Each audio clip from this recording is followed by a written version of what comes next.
Hey, my friends. Today we have a special guest on the show talking to us about how to bounce back from life challenges, from things that you never planned on. I learned so much from this episode, and I know you will too, so stay tuned.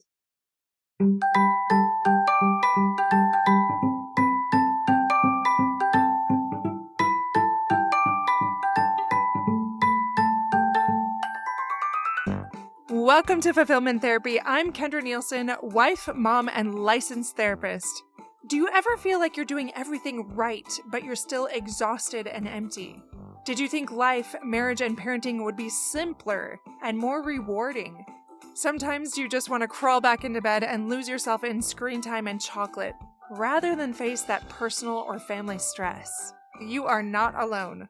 This podcast helps you break free of the rat race and build a richer, more meaningful life, flourishing incrementally and realistically, improving your mental health and wellness, and living with deeper purpose beyond the mundane, no matter where you are in life's journey.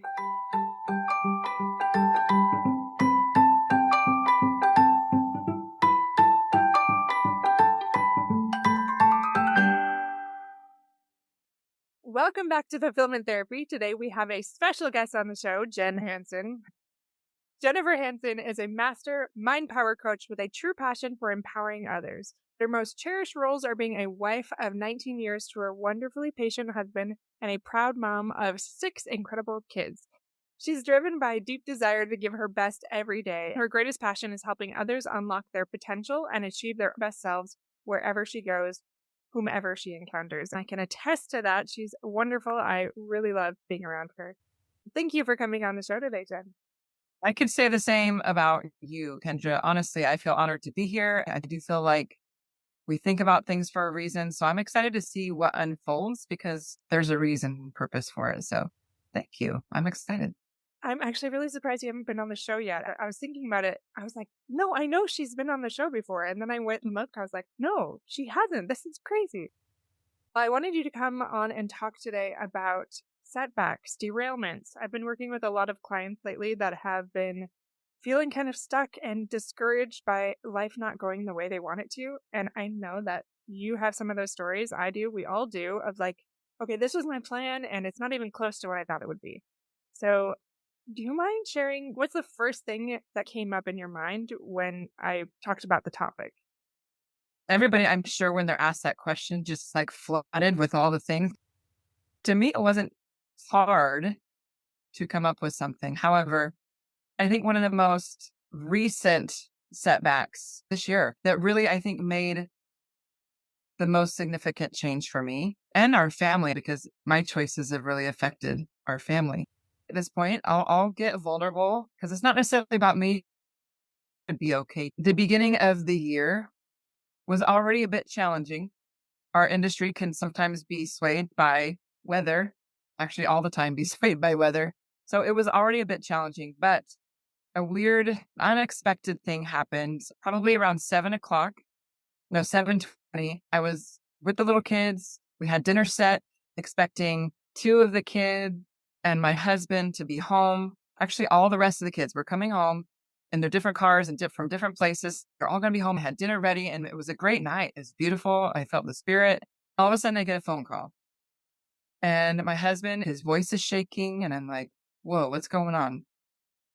And he says, I think I just ran over a person and killed him. Like, no joke. In those moments, everything just stops.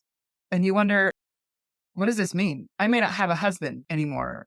I may be a single mom. What am I going to do? Like all these things, just what can I do to help? He was just a minute up the highway. I could see it from the house.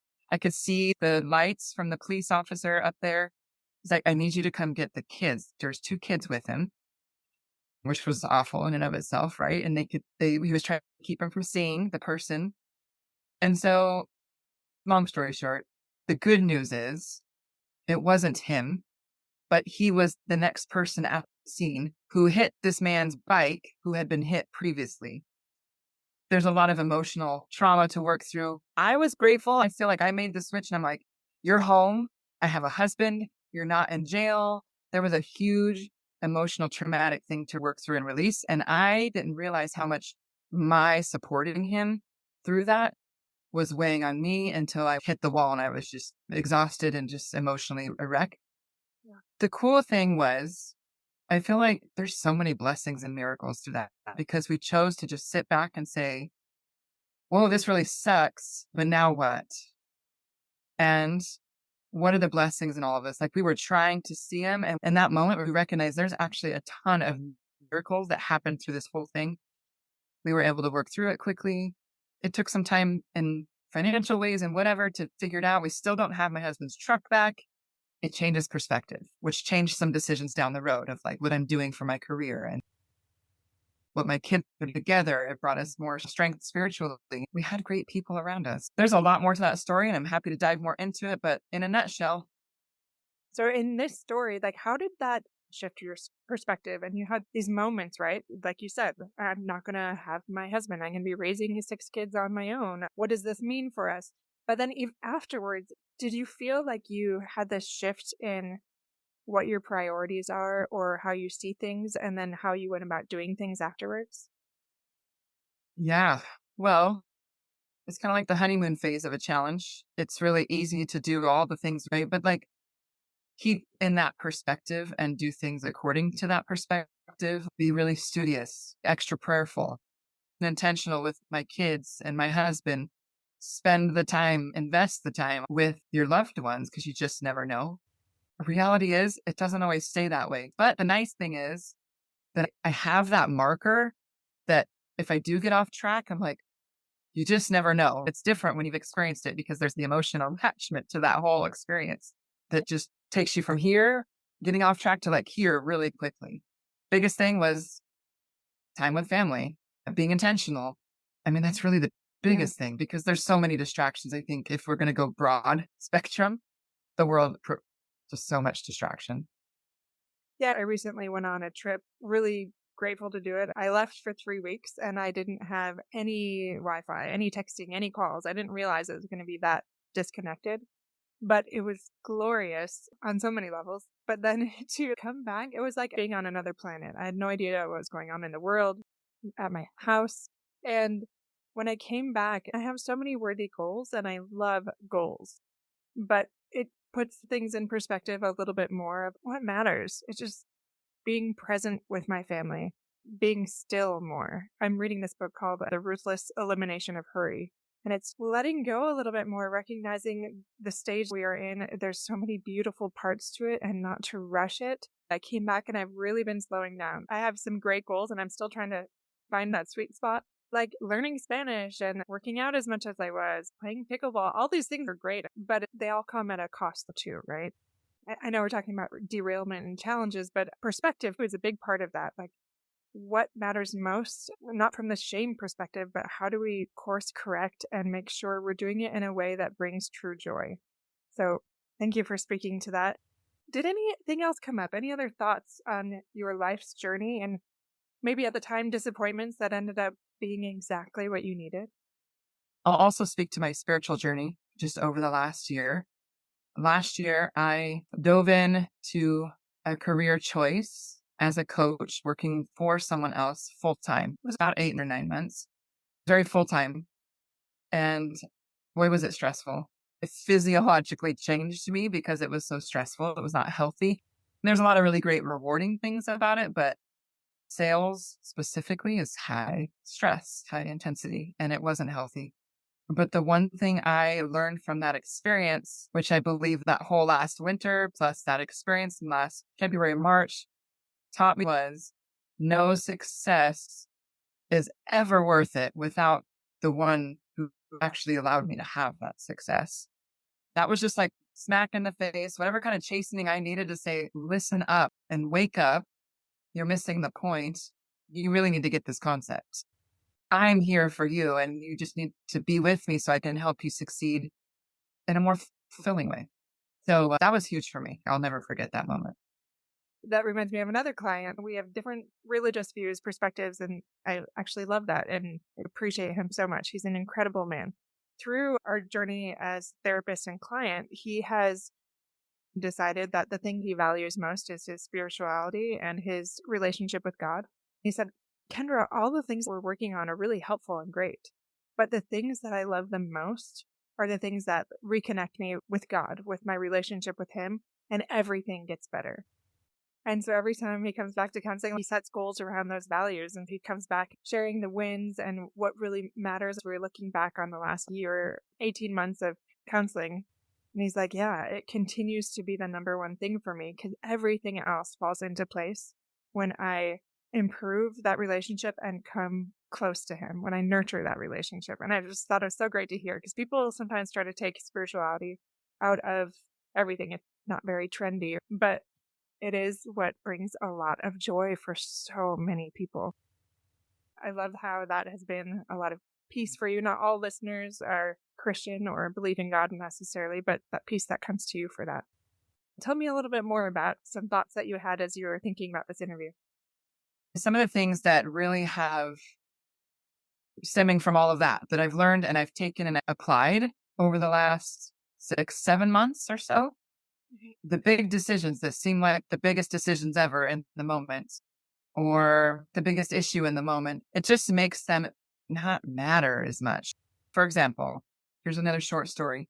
There was a huge inspired thought that really took me by surprise because as listeners heard, I'm a mind power coach and that's my passion. I love coaching, just like you love counseling and coaching others. That's what feeds and fuels me.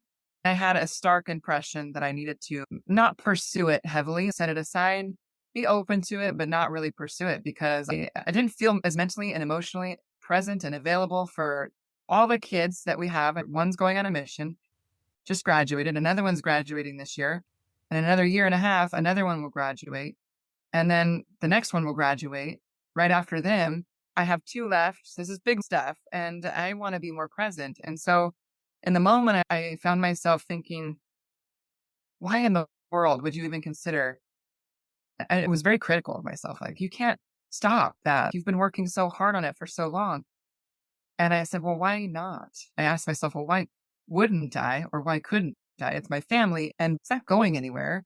And I asked myself, why am I having these thoughts? And I realized it's because I'm comparing myself to what others have done and I haven't done yet. And I was like, well, that's silly. So while I probably would have stewed over that a lot longer without the extra perspective I had just gained, I think that really helped in that moment. Now, that being said, I released myself from any extra activity that I was currently doing to pursue my coaching career. And as that space was made, it was like telling Heavenly Father I was ready for something greater. And He allowed me to be a Relief Society president 2 days after I made that decision. It's interesting. And 2 or 3 days after that happened, I think the biggest thing was that I made space and I wasn't allowing Him in my life like He needed me to. I made the decision. He allowed me to do something else that was going to help me grow the way I needed to grow right now. And then I was given an opportunity with Costa Vida. I live next to the owners of Costa Vida. They just needed me to be a relationship builder and to do it with athletes. And I love coaching athletes. It didn't take a lot of brain power. It was more of just sales. I didn't have to sell Costa Vida. It's already amazing. I'm everybody's best friend without having to try. Here's food. When you come in town, I got food for you. It was flexible how I needed it to be. And I was still very present with my family. But making that switch really changed our family dynamics and what it needed to be at that time. And now as a Relief Society president, there's just so much. If you don't know, listeners, you deal with a lot of people's stuff. Well, we got stuff here we're talking about, but times that by 160 or more. And you got stuff all the time that you have to filter and help and coach and counsel, all the things, right? So my skills and talents are being used differently. Every day I get to look in the mirror and think, I'm not doing as much as I feel like I should or want to or need to, but actually I'm excelling here. And it's like this rat race sometimes of like, should I, coulda, woulda, and I'm shooting on myself. And I'm having to change it real fast. Because we know we can try to change things up as fast as we can, but the perspective comes back. And I'm like, does it really matter? Not really. But I move on and I relieve that stress and I go, like, what in this moment matters the most? So it just keeps coming up. What matters most in this moment? And I just love it. I loved how you asked yourself the question, why couldn't I? Because we're similar in this. We love our goals. We have this vision. We like to stick to it. We like to grow. We have this plan.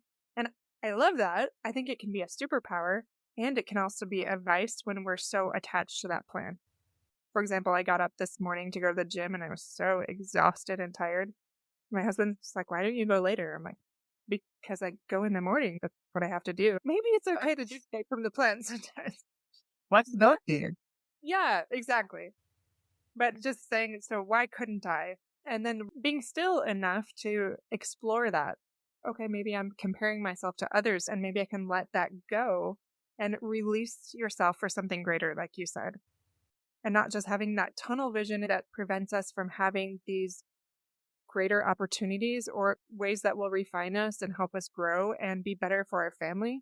I think we get so hyper focused on things sometimes that it can detract from what does matter most, like we just talked about. So before we started, we were talking about our own things, and my kids, the two youngest, have not been challenged and they're kind of not thriving in school as much as I thought. And I do not like homeschooling, but the more they're talking, I'm starting to feel like these little nudges that maybe I need to explore it, which kind of makes me want to throw up, to be honest. Hate to be really 100% agree. and it doesn't always go how we want it to, but what's going to bring us more joy ultimately and long term is I'm not going to have more regret that I set aside maybe some professional pursuits in order to provide that for my kids. We're talking about a very small amount of time in their lives. And like you just said, you're thinking about like, I have this much time before my kids are moved out.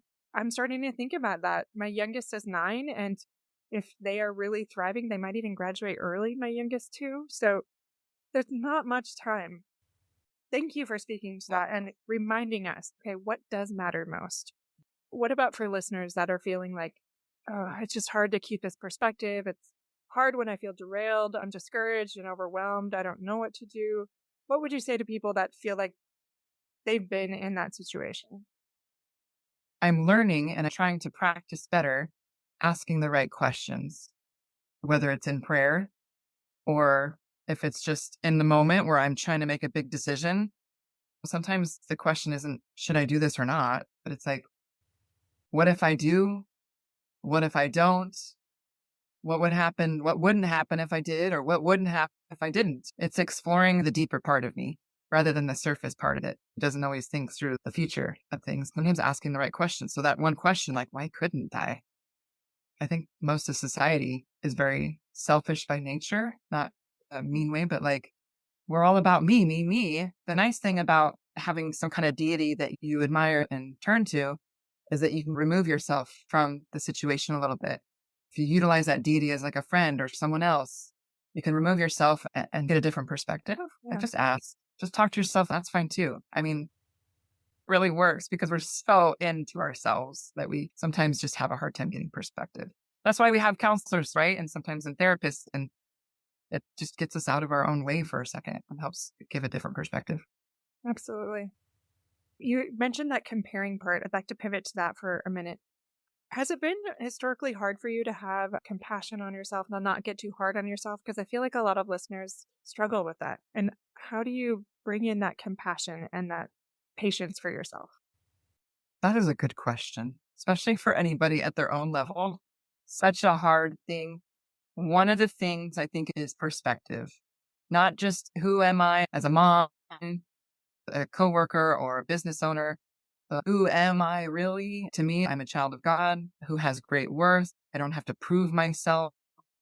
That gives me some comfort for sure. I would say the most amount of comfort. Having good people in your corner is really important. You hear that timeless saying, it matters who's in your top 5 people who you surround yourself with, because they're going to provide positive energy for you to figure things out in, or they'll provide feedback or counsel or whatever they do well. Maybe it's just a hug. I don't know, but making sure you have the right people in your circle is so important. Thank you for listening to part 1 with Jennifer Hansen as our podcast guest. She has more incredible stories and insights in part 2.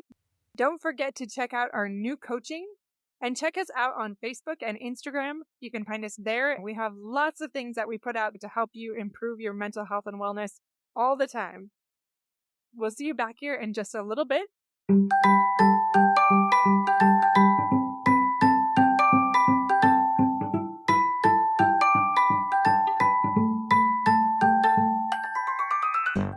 Hey friends, if you enjoyed this episode, a quick 30-second share can help someone else find support and help this podcast grow. Leaving a review on Apple Podcasts boosts visibility and keeps the show alive. Your simple acts make a big difference. I'll see you back here each week for more life-changing episodes.